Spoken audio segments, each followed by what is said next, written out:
안녕하세요. 사랑하는 성도님, 영혼의 샘물, 은혜의 자리 오심을 축복합니다. 승리의 주님이 우리와 함께 하십니다. 우리와 함께 하시는 주님을 찬양합니다. 기도합시다. 주님, 감사합니다. 오늘도 주님의 소중한 생명의 말씀으로 저희들을 채워주신 그 은혜, 그 사랑을 기대하며 주님 앞에 섭니다. 주님의 말씀이 저희들을 바르게 세우고 진리의 길로 이끄시며 생명의 은혜의 자리로 세워주심에 감사드립니다. 오늘도 주님의 말씀을 읽을 때 성령님께서 감동하여 주셔서 말씀을 통해 하나님의 마음을 깨닫게 하시고 하나님의 거룩하신 뜻을 보게 하여 주시옵소서. 우리의 믿음이 더욱 견고하게 세워지게 하시며 오직 말씀 따라 살아가는 삶이 되어서 주님께서 이끄시는 진리와 생명의 복된 길로 나아가도록 인도하여 주시옵소서. 예수님 이름으로 기도합니다. 아멘. 자, 오늘은 역대상 2장 1절부터 55절이에요. 우리가 이제 역대상을 보게 되는데 굉장히 긴 그러한 내용입니다. 그리고 모두가 이제 사람의 이름이 쭉 열거되고 있습니다. 그래서 이제 요 역대상 9장 되는 부분까지는 이렇게 본문을 직접 읽지는 않겠습니다. 내용이 워낙 길기도 하고요. 그래서 곧장의 묵상을 나누는 그러한 형식으로 진행하도록 하겠습니다. 자, 역대상 하면은 구약 성경에 있는 그 역사서의 가장 아주 대표적인 책 중에 하나입니다. 자, 구약 성경 맨 처음 창세기부터 시작되죠. 창세기, 출애굽기, 기록, 민수기, 신명기, 여호수아, 사사기, 룻기, 사무엘상, 사무엘하, 열왕기상, 열왕기하 역사입니다. 창세기는 하나님의 우주 만물 창조로부터 시작되어서 쭉 내려오죠. 창세기, 출애굽기, 그 다음에 레위기는 그 중에서 하나님께서 그 시내 산에서 율법을 주신 그 내용으로 쏙 뺄 수 있고요. 그래서 창세기, 출애굽기, 민수기, 또 신명기는 모세가 이스라엘 백성들이 가나안 땅에 들어가기 전에 모압 평원에서 마지막 들려준 그러한 그 설교 말씀이에요. 그래서 역사적 내용을 담고 있진 않아요. 그래서 역시 신명기도 빠지고요. 그렇게 본다면 창세기부터 시작해서 출애굽기, 민수기, 그다음에 신명기 빠지고 여호수아, 사사기, 룻기로 이어지면서 이제 이스라엘의 역사가 쭉 이어집니다. 자, 이렇게 해서 열왕기하까지 역사가 이어지는데요. 역대기는 같은 역사이지만 특별히 유다 왕국을 중심으로 또 다윗 왕을 중심으로 역사를 이어가는 그러한 내용이에요. 그래서 이 역대상 1장에는 아담으로 역시 시작을 해요. 하지만 계속 이름만 쭉쭉 나오고요. 역사적 내용은 나오지 않아요. 이름만 쭉쭉 나오고 계속 쭉 9장까지 이어집니다. 그러다가 이제 마지막 9장 끝나고 10장으로 넘어가면서부터는 다윗의 통치부터 시작이 돼요. 그래서 원래 이 역대상은 다윗의 통치에 관한, 다윗에 관한 그러한 역사적 내용을 담고 있는 것이 바로 이 역대상이라고 할 수 있습니다. 역대하는 다윗 다음인 솔로몬 왕부터 그 이후의 왕까지 기록이 되고요.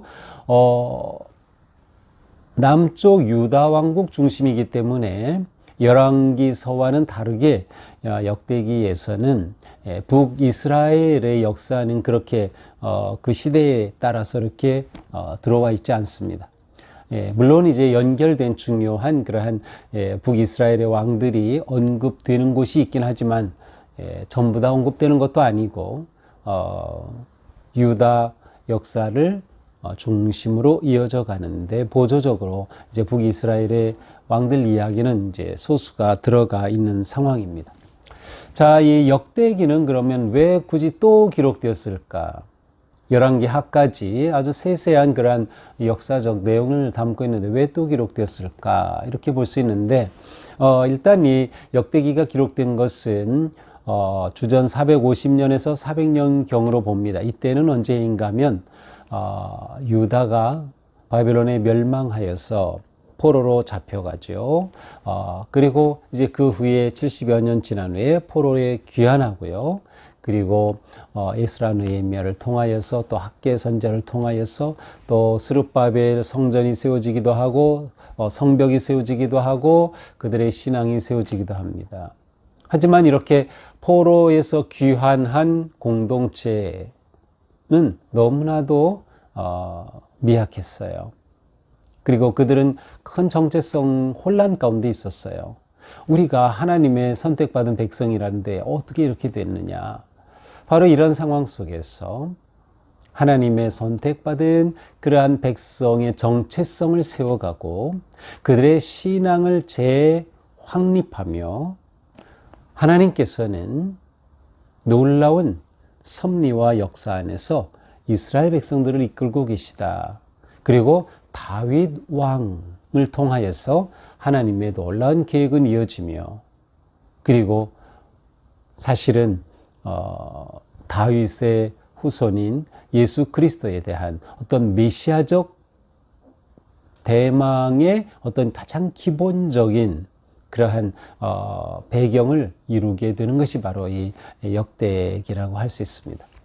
그러므로 역대기를 통해서는 바로 이렇게 역사를 통하여서 우리가 누구인가, 또한 우리의 신앙의 핵심이 무엇인가, 그리고 그들의 특별히 성전 중심의 예배 중심의 신앙을 세워갈 수 있도록 그들에게 역사를 통하여 권고하고 또 그들을 세우고 가르치는 것이 바로 이 역대기라고 할 수 있습니다. 자, 역대상 1장부터 또 9장 44절까지는 아주 족보가 쭉 기록이 돼요. 아브라함부터 시작해서 이스라엘 백성들이 포로에서 귀환한 그 귀환까지가 기록이 되고요. 그리고 이제 사울의 죽음과 함께 다윗의 이야기로 다시 시작하여서 쭉 역사가 이어집니다. 다윗에 관한 그러한 내용이 그 이후에 역대상을 꽉 채우고 있고요. 역대하로 넘어가면서 솔로몬과 그 이후의 왕들의 이야기가 기록되어 있는 것이죠. 자, 이제 이러한 구조 속에서 오늘 우리는 역대상 2장을 보게 됩니다. 자, 역대상 1장은 아브라함으로 시작해서 노아까지, 그리고 노아의 세 아들들의 후손들에 관해서 나왔고요. 그 다음에 아브라함까지 이어져요. 그리고 이 셈의 자손에서 아브라함까지 이어지고요. 그리고 이 아브라함의 자손 누가 있어요? 이삭 있죠. 하지만 이 역대기에서는 이스마엘, 하갈을 통해 태어난 이스마엘을 조금 더 자세히 소개해 줍니다. 이게 이스마엘을 먼저 소개해 주고요. 그리고 나서 바로 그 다음에 자손들을 쭉 이야기합니다. 그 다음에 이삭에게는 에서가 있고 야곱이 있었죠. 그래서 먼저 에서가 이룬 그러한 에돔 족속에 관한 그러한 족보들이 쭉 나온 후에 야곱으로 돌아가서 이 역대기에서는 야곱이란 말 대신에 이스라엘, 그가 천사와 씨름에서 얻은 이스라엘이라는 이름을 사용합니다. 그래서 오늘 2장 1절은 바로 이렇게 이스라엘로부터 시작이 돼요. 이스라엘은 야곱을 말하는 겁니다. 이스라엘의 어떤 전체를 말하는 것이 아니라 이스라엘의 아들들은 이러하니, 그렇죠, 야곱의 아들들입니다. 자, 이삭에게는 에서와 야곱 둘이 있었는데 앞에서 에서 족보는 짧게 나왔고요. 그 다음에 야곱의 자손들에 관해 이제 쭉 이어집니다. 자, 야곱에는 12아들이 있었어요. 그래서 바로 2장 1절, 2절 이 야곱의 12아들이 나옵니다. 자, 3절부터는 유다 자손의 족보들이 나옵니다. 자, 야곱의 12아들 중에 유다 자손에, 왜냐하면 이 다윗 왕이 유다 계보에서 유다 자손이거든요. 유다의 지파에서 나왔거든요. 그리고 이어서 예수님께서는 바로 이 다윗의 계보를 통해 이 땅에 오시는 거죠. 바로 이어서 유다 자손이 먼저 소개를 하게 됩니다. 자, 이 유다 자손 가운데 재미있는 부분은 이제 4절에 가서 보면 유다의 며느리 다말이 유다에게서 베스레스와 세라를 낳았다. 이 다말이 유다의 사실은 며느리였는데 그를 통하여서 태어난 베레스와 세라 있는데 베레스를 통하여서 정통성이 이어지고 있어요. 그래서 베레스와 그의 아들 헤스론 쭉 나아갑니다. 그러다 7절에 아갈이라고 나오는데 이 아갈이라고 하는 사람은 여호수아서에 나오는 아간이라고 하는 그 사람을 말합니다. 여호수아 7장에 보면 이스라엘 백성들이 여리고성을 점령한 이후에 하나님께서는 모든 걸 싹 진멸하라. 여리고성에서 내리신 명령은 진멸이었어요. 그런데 아간이라고 하는 사람이 신할산 외투, 은 덩어리 보고서는 탐심이 생겨 그것을 숨겨놨어요. 하나님의 말씀을 거역한 거죠. 바로 이 아간의 사건입니다. 이 사건으로 인하여서 하나님이 그걸 모르시겠어요? 그 아간의 가족들을 다 멸하시죠. 바로 이 아간을 말합니다. 바로 이 아간의 이름이 여기에 등장을 합니다. 자, 그 다음 이제 9절부터는 다윗의 가계가 이제 소개됩니다. 어쩌면 이제 다윗의 가계가 먼저 소개되는 것으로 볼 수 있어요. 자, 그런데 15절에 가서 보면 다윗이 이새의 7번째 아들로 나옵니다. 자, 이새는 다윗의 아버지예요. 그렇다면 이새의 아버지는 그 앞에 12절을 보면 오벳이에요. 오벳의 아버지는 보아스예요. 보아스의 아버지는 살마예요. 그런데 바로 이 살마는 누구예요? 라합과 결혼했던 사람. 그래서 라합의 아들이 보아스고 보아스의 아들이 오벳이고 오벳의 아들이 이새예요. 이렇게 되면 바로 다윗에게 있어서 이 라합이라고 하는 여인은 고조 할머니가 되는 것이죠. 자, 이렇게 해서 다윗까지 왔는데 15절에서 다윗을 이새의 7번째 아들이라고 그래요. 근데 실제로 사무엘상 16장과 17장에 가서 보면 다윗이 7번째 아들이 아니에요. 8번째 아들이에요. 그러면 왜 여기서 7번째라고 했을까? 아마 의도적으로 한 것이 아닐까 이렇게 생각해 볼 수 있어요. 왜냐하면 7이라고 하는 그 숫자의 의미를 강조하면서 다윗이 7번째 아들이다. 이러한 어떤 의미를 부여하려고 했던 것이 아닌가. 또 이 역대기를 쭉 보면 이런 것들이 종종 나와요. 그래서 열왕기에 있는 거나 사무엘 하에 있는 거나와 다르게 된 부분들이 보인다면 이것은 어쩌면 이 역대기를 기록하면서 누가 기록했는지 몰라요. 역대기. 보통 추측하기는 에스라가 한 것이 아닐까 이렇게 추측을 하는데요. 왜냐하면 그 시대적인 배경을 볼 때 귀환 이후에 바로 에스라가 아닐까 추측을 할 뿐입니다. 자, 그런데 바로 이렇게 좀 다른 이야기가 나오는 것은 어떤 의도를 가지고 아니면은 역대기를 기록한 그 사람이 참고하였던 역사적 사료들, 그 자료들이 열왕기 상하나 사무엘 상하에 기록한 그 자료와 다른 것일 수도 있겠다. 이렇게 우리는 생각해 볼 수 있겠죠. 자, 어쨌든 이렇게 이제 다윗의 가계가 소개되고 그 다음 헤스론의 자손들이 쭉 소개됩니다. 헤스론의 자손들 가운데 갈렙이라고 하는 사람이 나오고요. 또 42절 이하에서는 갈렙의 자손들이 나옵니다. 그런데 이 갈렙은 여호수아와 함께 가나안 땅에 들어갔던 그 갈렙이 아닙니다. 다른 갈렙이에요. 그래서 이 갈렙은 유다 지파 출신이 아니에요. 사실은 이방 출신인데 이 갈렙이라고 하는 동명이인인 셈이죠. 그래서 여기에 나오는 갈렙을 우리가 오해하면 안 된다라고 하는 것이죠. 자, 25절 이하에는 여라무엘의 자손들이 쭉 나옵니다. 그런데 34절에 가서 보니까 세산이라고 하는 사람이 나와요. 근데 세산에게는 딸밖에 없었어요. 그런데 딸밖에 없었던 세산이 야르하라 하는 애굽의 종이 있었는데 그 애굽의 종을 그의 딸에게 주어서 결혼하게 했습니다. 그렇다면 바로 이 유다 자손 또 다윗의 계보 가운데 이방인 애굽 사람의 피가 섞여 들어온 것이죠. 그러니까 이런 것들을 보면 사실은 하나님께서는 원래 라합을 통해서 그렇게 하셨던 것도 그렇고요. 또 이렇게 애굽 사람까지 또 들어온 것을 보면 하나님의 역사는 정말 유대인을 선택했고 그들이 선택받은 백성이라고 하지만, 그들이 언약 백성이라고 하지만, 하나님께서는 얼마든지 모든 이 땅의 이방 사람들까지도 하나님의 언약의 역사의 도구로 사용하시며, 또 그와 같이 열린 그러한 하나님의 모습을 보여줌을 우리는 깨달을 수 있습니다. 자, 이것이 이제 오늘 우리가 2장의 내용입니다. 제가 전부 다 이름은 우리가 읽을 수도 없고 너무 길어서요, 보지는 못했어요.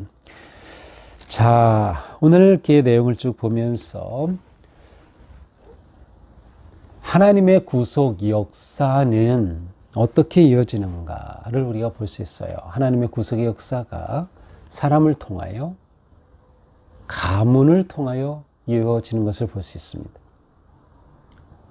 하나님은 그 놀라운 언약을 주셨고 그 언약을 이루어 가실 때 사람과 가문을 통하여 이루어가는 겁니다. 지금도 마찬가지죠. 우리는 하나님의 나라를 이 땅에 세워갈 때 내가 하나님 나라의 일꾼인 거예요. 하나님은 나를 통해서 일하시고 역사하시는 거예요.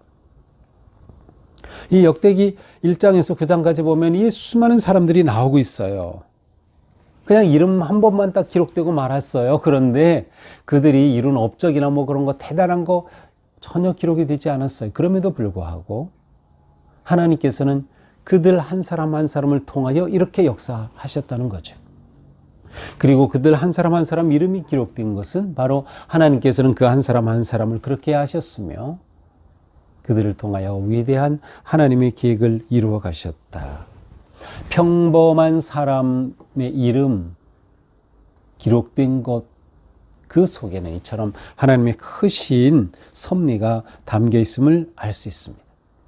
자, 또한 우리는 하나님의 이 역사 가운데서 하나님은 다윗 왕조를 세워가신 그 역사를 이제 쭉 따라가면서 볼 수 있습니다. 이 다윗 왕조의 역사를 쭉 따라가게 되므로 하나님께서 세우실 그러한 메시아, 하나님의 나라를 또한 소망하면서 그들이 메시아에 대한 기대와 희망을 가지게 되는 것이죠. 특별히 다윗에게 있어서 중요한 것은 솔로몬과 함께 성전입니다. 다윗은 성전을 그렇게 세우기를 원하였고요. 성전을 위한 모든 것들을 준비했어요. 그리고 솔로몬은 성전을 세웠습니다. 특별히 역대기를 통해서는 이 성전 중심의 이스라엘 백성들의 회복을 굉장히 중요하게 여깁니다. 다윗이 중요한 이유 중에 하나도 바로 그거예요. 성전과 관계되어 있는 것이죠. 물론 예수 그리스도의 계보로서 아주 중요한 위치에 있지만 이처럼 다윗을 통하여 일하시는 하나님의 놀라운 섭리하심을 보게 됩니다. 그러므로 우리는 내 삶과 우리 가정 안에 하나님의 계획이 있다라는 것을 우리는 생각해야 합니다. 나와 내 가정에 하나님의 계획과 섭리가 있다. 이렇게 하나님의 놀라운 계획과 섭리가 이루어져 가는 것, 그것을 우리는 하나님의 경륜이라고 말합니다. 하나님의 경륜. 경륜, 이것은 오이쿠메네와 연결이 되는 단어인데 이 전체적으로 다스리고 통치하시고 역사하시는 것을 말해요. 이 오이쿠메네에서 이코노미라고 하는 경제라고 하는 단어가 파생을 했죠. 이렇게 모든 것들을 세밀하게 경영하고 계획하고 이끌어가는 그러한 의미가 담겨 있는 것이. 근데 하나님이 역사 속에서 이렇게 경륜의 하나님으로 하나님의 경륜의 그 역사를 우리는 신뢰하고 보게 되는 것이다. 더 나아가서 누구라도 하나님 나라의 위대한 역사에 쓰임 받을 수 있다는 거예요. 우리가 하나님께 헌신하고 하나님에 대한 믿음을 가지게 되면 우리는 하나님 나라의 소중한 일꾼으로 또한 쓰임을 받는 것입니다. 그러므로 하나님 앞에 무명한 자는 없습니다. 이렇게 일일이 모든 사람의 이름이 기록되었잖아요. 하나님 앞에 무명한 자는 없어요. 하나님 앞에 다 유명한 자입니다. 하나님은 아시고 그리고 일하시고 섭리하신다라고 하는 거죠. 우리 모두가 이렇게 하나님의 나라를 세워가는 그런 자신의 소중한 자리, 소중한 위치를 기억하면서 내 삶의 단계에 하나님의 뜻을 향해 나아가고 그 길을 추구해야 할 것입니다.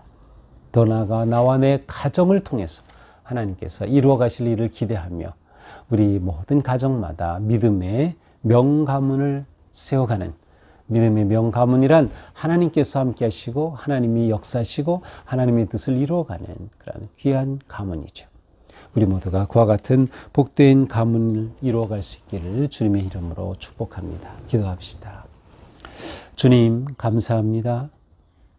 저희 존재가 하나님 역사에, 그 크신 역사에 하나님께서 아시고 보시고 또한 일하시고 사용하시는 그렇게 복된 존재임을 오늘 말씀을 통해 깨닫습니다. 비록 내가 가진 것 많지 않아도, 내가 그렇게 알려진 사람이 아니라 하더라도 하나님은 나를 통하여 일하시며 내 가정을 통하여 역사하심을 믿고 또한 감사드립니다. 주님, 저희의 삶이 더욱더 하나님의 경륜, 하나님의 섭리하심을 신뢰하며 믿음으로 담대히 나아가는 저희의 삶이 되게 하여 주옵소서. 예수님 이름으로 기도합니다. 아멘. 네, 오늘도 주님 은혜 안에서 우리의 삶이 복되고 거룩하고 아름답게 세워질 수 있기를 축복합니다. 사랑합니다.